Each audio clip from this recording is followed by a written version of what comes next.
Could the mid-state send a Lutheran pastor to Congress? Probably, yes. Bigger question. Could the mid-state send a Democrat to Congress? That's the real question now that retired Army officer turned pastor George Scott escaped from a four-candidate Democratic primary with a narrow win over York-based political ingenue Shavonnia Corbin-Johnson. With all precincts reporting in the new 10th district, Scott had received 13,832 votes, or 36.2%, to Corbin-Johnson's 13,299, or 34.9%, in a race that seesawed back and forth through the night. Public health scientist and Shippensburg native Eric Ding ran third with 6,912 votes, 18.1%, according to unofficial final returns, while Air Force veteran Alan Howe trailed with 4,157, 10.9%.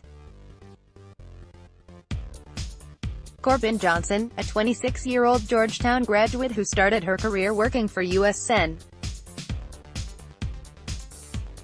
Robert Casey and then spent about a year in the Obama administration's Office of Management and Budget, was the top vote-getter in Dauphin County, racking up a 1,540-vote lead over Scott there. But Scott matched that with margins over Corbin-Johnson of 1,163 votes and 910 votes in Cumberland and York counties, respectively, enabling him to seal the deal as the final votes came in. Winning candidate noted Tuesday night those were the counties where he had built his original organization when, pre-redistricting court-ordered redistricting, he had his sights set on a campaign based on those two counties. Those are the areas where we had built our strongest networks, and those networks were what delivered victory for us tonight, a jubilant Scott told Penn Live from his victory celebration.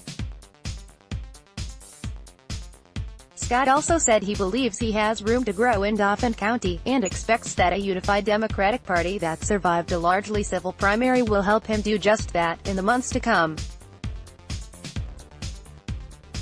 Attempts to reach Corbin-Johnson, who had received endorsements from a number of progressive groups, were unsuccessful for this report. But party leaders from all three counties had previously expressed a strong desire to rally around whoever emerged as the winner of the primary. "Everybody is confident about where we are going to go on May 16, said Stephanie Christ, the Cumberland County Democratic Committee chairwoman, had said in the days leading up to Tuesday's vote. The primary campaign was highlighted by one of the most talked-about political advertisements in the state, the one where Scott resolutely breaks down what's supposed to be an assault rifle and tosses into a bonfire. Scott rated the ad a success Tuesday night precisely because it elevated his name identification across the district with voters in a tightly contested race, something that a first-time candidate from Franklin Township really needed.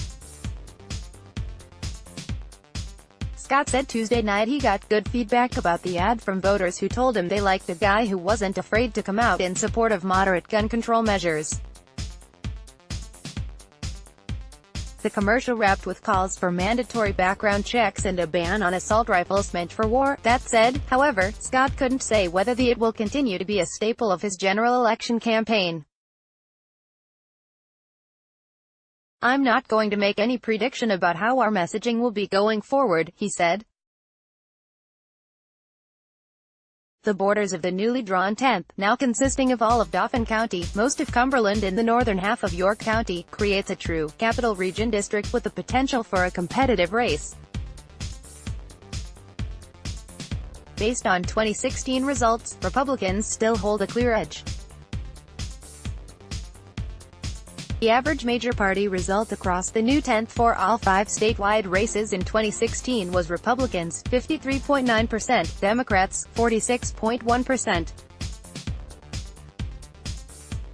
But Democrats are hopeful, because they know that's a lot more competitive than the way these areas were cut into the old 4th and 11th districts in the 2012 through 2016 cycles. Scott will take that new reality, and the hope of a strong midterm backlash against President Donald Trump, and try to parlay his strong and faithful personal story to make a real race against Perry, a conservative Freedom Caucus member who seeks his fourth term in Congress.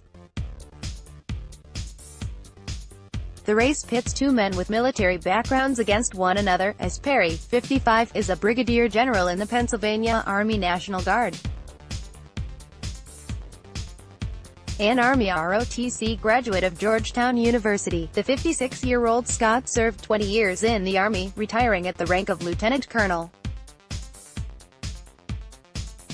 After some subsequent work for federal defense contractors, Scott changed things up in 2009 with a decision to enroll in the Lutheran Theological Seminary in Gettysburg. Scott has been pastor of Trinity Lutheran Church in East Berlin since 2013. He is on leave from his congregation for the duration of the campaign.